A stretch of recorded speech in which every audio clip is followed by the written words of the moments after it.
عادت ہوتی کیا ہے؟ ہیبٹ کیا ہوتی؟ عادت ہمارے معمولات، ہمارے اخلاق، کردار جو جانے اور انجانے میں ہماری شخصیت کا حصہ بن جاتے ہیں۔ دوسرے لفظوں میں ہماری شخصیت، مختلف کام کرنے کے طریقے، یعنی بیسیکلی ہمارا کیریکٹر ہے، ہمارا اخلاق ہے، ہم ہیں، ہماری شخصیت ہے۔ پھر عادت ایک مضبوط طاقت ہوتی ہے جو ہمارے ذہن، جسم اور جذبات کو کنٹرول کرتی ہے، ذہن کو بھی کنٹرول کرتی، جسمانی حرکات کو اور ایموشنز کو، جیسے اینگر ہے اور اسی طرح کی بہت سی چیزیں۔ کچھ لوگ اپنا اینگر کنٹرول کر لیتے ہیں، کچھ نہیں کر سکتے کیونکہ ان کو عادت نہیں، انہوں نے اپنے آپ کو سکھایا نہیں کہ انہوں نے کس طرح بیہیو کرنا مختلف مواقع پر۔ کچھ لوگ اپنی نیند کنٹرول کر لیتے ہیں اور کچھ لوگ سوتے ہی چلے جاتے ہیں۔ کچھ لوگ اپنی بھوک کنٹرول کر لیتے ہیں، اپنے کھانے کی عادات کو کنٹرول کر لیتے ہیں، اور کچھ لوگ جانوروں کی طرح کھائے ہی چلے جاتے ہیں، وہ کنٹرول نہیں کر پاتے۔ تو فرق ہے نا۔ تو اچھی عادات آپ کو اچھا انسان بننے میں، اور اگر کہیں کہ اچھا مسلمان بننے میں مدد دیتی ہے، تو یہ ہمیں پھر اختیار کرنی ہوگی، عادات بنانی ہوگی، ان کے لیے ایفرٹ کرنی ہوگی۔ کچھ چیزیں ایسی ہیں ہر ایک کی شخصیت اور مزاج میں جو گاڈ گفٹڈ ہوتی یا انہیریٹڈ ہوتی ہے۔ کچھ چیزیں ماحول کے اثرات سے انکانشیسلی، لاشعوری طور پر ہماری شخصیت کا حصہ بن جاتی، اور کچھ چیزیں ہمیں شعوری طور پر محنت، ایفرٹ اور مسلسل کوشش اور شعوری کوشش کے ساتھ اپنی شخصیت کا حصہ بنانی ہوتی، اور ایسا کرنا بالکل ممکن ہوتا ہے۔ خصوصی طور پر وہ چیزیں جن کا ہمیں دین نے حکم دیا ہے، مثلا 5 وقت کی نماز، جن لوگوں کو اس کی عادت ہوتی ہے ان کے لیے کیا ہوتا ہے؟ کچھ مشکل ہی نہیں، لیکن اگر عادت نہ ہو تو کیا ہوتا ہے؟ بہت بڑا مسئلہ ہے، بہت بڑی مشکل ہے۔ اسی طرح باقی تمام چیزیں۔ تو ہمیں کن چیزوں کی عادات اور شعوری عادات بنانی ہے؟ نمبر 1، جو ہم پر فرض کی گئی، فرض کے درجے میں، جن سے ہمارا چھٹکارا ہی نہیں، یعنی بحیثیت ایک مسلمان کے۔ ہم یہ نہیں کہہ سکتے وہ مجھے عادت ہی نہیں، مجھے میرے ماں باپ نے عادت نہیں ڈالی، مجھے کسی نے کہا ہی نہیں، اب میں بڑی ہو چکی، اب میں نہیں کر سکتی۔ نہیں، وہ تو فرض ہے، تو کرنا ہی کرنا ہے، اس کی تو پوچھ ہے، اس کے بارے میں تو سوال ہے، اس کے بارے میں تو حساب ہے۔ تو فرائض کی عادت، اس کے بعد جن چیزوں کے بارے میں قیامت کے دن سوال کیا جائے گا، حدیث سنن الترمذی کی کہ لا تزول قدم عبد یوم القیامت حتی یسأل عن عمره فیما افناہ وعن علمه فیما فعل وعن ماله من این اکتسبہ وفیما انفقہ وعن جسمہ فیما ابلاہ۔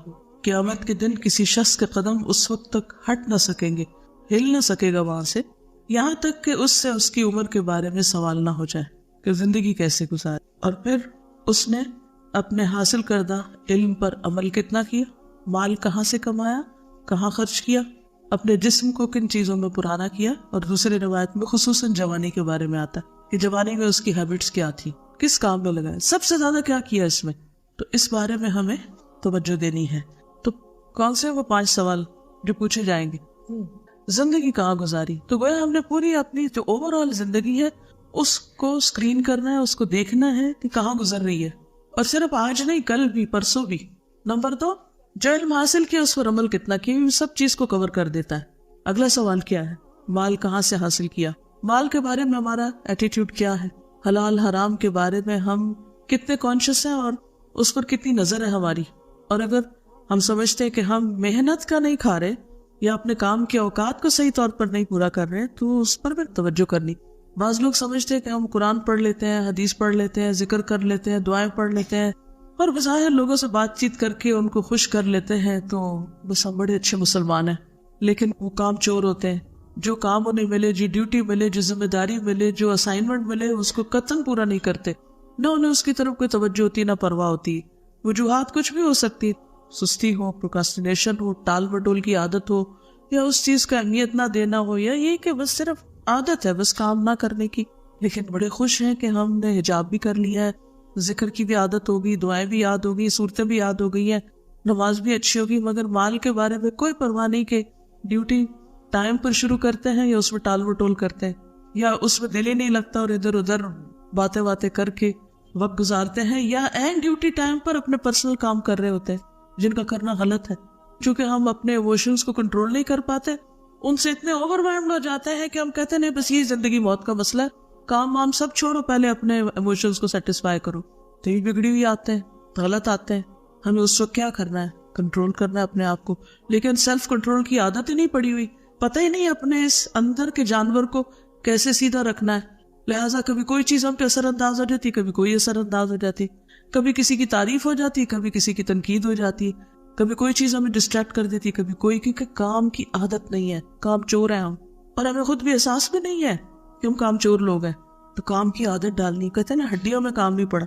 کچھ لوگ ہوتے ہیں نا جن کو بچپن سے مائیں کام پہ لگاتی, جھاڑو دو, برتن دو, فلاں فلاں گھر کے کام خوب کرواتے. ایسی لڑکیوں کے لیے آپ نے دیکھا ہوگا کہ بڑے ہو کر کوئی کام کرنا مشکل ہوتا ہی نہیں. کیوں نہیں مشکل؟ عادت ہے, اتنا کیا ہے کہ وہ ہڈیوں میں برچ بس گیا. اور کچھ لوگوں کو چھوٹا سا کام کہتے ہیں تو ان کی جان پہ بن جاتی ہے, اور وہ کرتے پھر کیا کرتے ہیں ایسے لوگ؟ ادھر سے ادھر جان چھڑائے, کبھی کسی کو کیسے باتوں سے بہلائیں گے, کسی کو کسی طرح کریں گے, اور کام نہیں کریں گے جو ان کو کام ملے گا. عادت ہی نہیں, کیسے کریں؟ کچھ لوگوں کو جب ریڈنگ کی ہیبٹ بچپن سے ہوتی ہے, ان کو بڑی سے بڑی کتاب دے دیں, ان کے لیے کوئی مشکل نہیں اس کو پڑھنا, اس میں سے لکھنا نکالنا. اور کچھ لوگ جن کو عادت ہی نہیں ہے پڑھنے کی, ان کو اگر ایک صفحہ بھی پڑھنے کے لیے دے دیں تو وہ ادھر ادھر کی باتیں کر کے ٹال وٹول کر دیں گے, پڑھیں گے نہیں. تو اصل مسئلہ کیا ہے؟ ایک تو بچپن سے تربیت ایسی نہیں ہوئی, عادتیں ڈالی نہیں گئی. بالکل ابتدائی سال جو ہوتے ہیں نا, وہ بچے کے لاڈوں میں ضائع کر دیتے ہیں, محنت کی عادت نہیں ڈالتے, ان سے کام لیتے ہی نہیں, کام کرواتے ہی نہیں, تو ان کی وہ سکلز ڈیولپ ہی نہیں ہوتی. اب ہم اسی غم میں نہ بیٹھے رہے کہ ہمارے ماں باپ نے ہمارے سے زیادتی کر دی اور ہمارے اندر ہی عادت نہیں ڈالی. وہ نہیں, اب وہ گزر گیا, جو ہونا تھا ہو گیا. اب فوکس کریں کس چیز پر؟ اب مجھے کون سی عادتیں اپنے اوپر ہر صورت میں ڈالنی ہے, اور اس میں ان کی خاص طور پر جن کے بارے میں سے سوال کیا جائے گا. اچھا, مال, میری آمدنی کا ذریعہ کیا ہے, کہاں سے آتا ہے؟ اور صرف اتنا نہیں, سپینڈنگ کی عادتیں کیا ہیں؟ کچھ لوگ ہوتے ہیں انتہائی فضول خرچ, عادت ہے ان کو شاپنگ کی, بس ضرورت ہے یا نہیں, انہوں نے بس خریداری کرنی ہے, خواہشات ان پہ غالب ہے, ان کی بس یہی عادت ہے, جب پیسہ آیا بس نکل پڑے, کچھ نہ کچھ اوٹ پٹانگ خرید لیا, پھر اس سے ایک سینس آف اچیومنٹ ہوتی ہے, ہم نے کچھ کر لیا. کمپلسر بائرز جو ہوتے ہیں, تو خرچ پر بھی چیک ہے, اس کا بھی سوال ہونا ہے کہاں سپینڈ کیا, واقعی ضرورت تھی اس کی. اور اسی لیے آپ دیکھیں کہ ہماری شادیوں پہ جتنا سپینڈ ہوتا ہے اس کا آدھا بھی ہم اللہ کی راہ میں صرف نہیں کرتے. اور یہ ایک بہت بڑی حقیقت ہے. بہت سے لوگ قرآن پڑھ بھی جاتے ہیں, پڑھانے بھی لگتے ہیں, لیکن جب ایسے مرحلے آتے ہیں وہ پھسل جاتے ہیں, لب لیٹ ہو جاتے ہیں, سب کچھ بھول جاتے ہیں, اور انہیں کوئی تمیز نہیں رہتی کہ اسراف کیا ہے اور حقیقی خرچ کیا ہے, کتنا کرنا اور کتنا نہیں کرنا. کیوں؟ کس چیز سے مجبور ہے؟ وہ ایک اندر خواہش ہے نا, وہ سیدھی نہیں ہوئی, کنٹرول ہی نہیں ہوئی, وہ بہت ساری اور عادتوں کے بیچ میں چھپی رہی, لیکن جب ایک ایسا موقع ہے وہ سب کچھ کھل گیا. اسی طرح موت کی رسمیں, فوتگی, لوگوں کے پریشرز, ان کو ٹیکل کرنے کی عادت ہی نہیں, پتہ ہی نہیں, کنٹرول کرنا ہی نہیں آتا کہ کہاں کس جگہ بند باندھنا ہے, کہ بس نو مور. نتیجہ کیا ہوتا ہے؟ جو ہی ایسا کوئی مرحلہ آتا ہے, ہم خاندان کے ہاتھوں مجبور ہیں, اس کے ہاتھوں, اس کے ہاتھوں, سب سے بڑے اپنے نفس کے ہاتھوں. اس کو سیدھا کیا ہی نہیں, عادت ہی نہیں ہے کنٹرول کرنے کی, اور پریشر لینے کی عادت نہیں ہے. یہ بھی عادت ڈالنی پڑے گی کہ پریشرز کیسے لینے ہیں. جب کوئی آپ کو غلط کام پہ مجبور کر رہا ہو تو اس کا مقابلہ کیسے کرنا ہے؟ کوئی مشکل آ گئی ہے تو اس کا مقابلہ کیسے کرنا ہے؟ بہت سے لوگوں کو اس کا طریقہ نہیں آتا. نتیجہ کیا ہوتا ہے؟ دین پر عمل نہیں کر سکتے. میرا جینا مرنا اللہ کے لیے ہو ہی نہیں سکتا. تو اس کو بھی سیکھنا ہے ہمیں کہ کسی موقع پر اللہ کی حدود توڑی جا رہی ہو تو مجھے کہاں ڈٹ کے کھڑے ہونا ہے اور کس طریقے سے لینا ہے, اور اپنے آس پاس اور ماحول کو کس طرح میں نے ایک حد کے اندر بھی رکھنا ہے. اسی طرح بعض بچے سپائلڈ ہوتے ہیں, بچپن سے اتنے لاڈ پیار.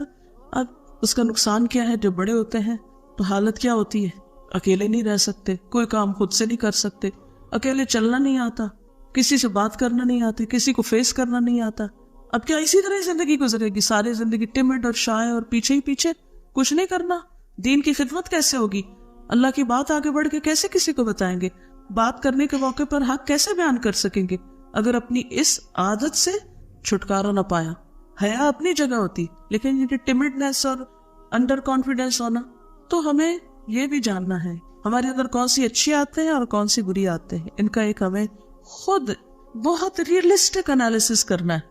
اپنی خوبیوں اور خامیوں کو ہم سے زیادہ کوئی بھی نہیں جانتا, اپنی ویکنیسز اور اسٹرینتھس کو ہم سے زیادہ کوئی نہیں جانتا. ہم دوسروں سے بھی پوچھ سکتے ہیں, لیکن سب سے زیادہ ہم خود اپنے اوپر گواہ ہیں. ہم خود جانتے کہ ہمارے اندر کیا ہے اور کیا نہیں. اس کے بعد جسم کے بارے میں سوال کیا جائے گا, اسے کس چیز میں پرانا کیا, یعنی جسم کے مختلف اعضاء جو ہیں وہ کس کام میں کمزور ہوئے. مثلا نظر کمزور ہوئی تو کہاں ہوئی؟ کیا ہم بتا سکتے ہیں؟ ہم میں سے جتنے بھی لوگوں کی نظر کمزور ہے سمیت میرے, بتا سکتے کہاں کا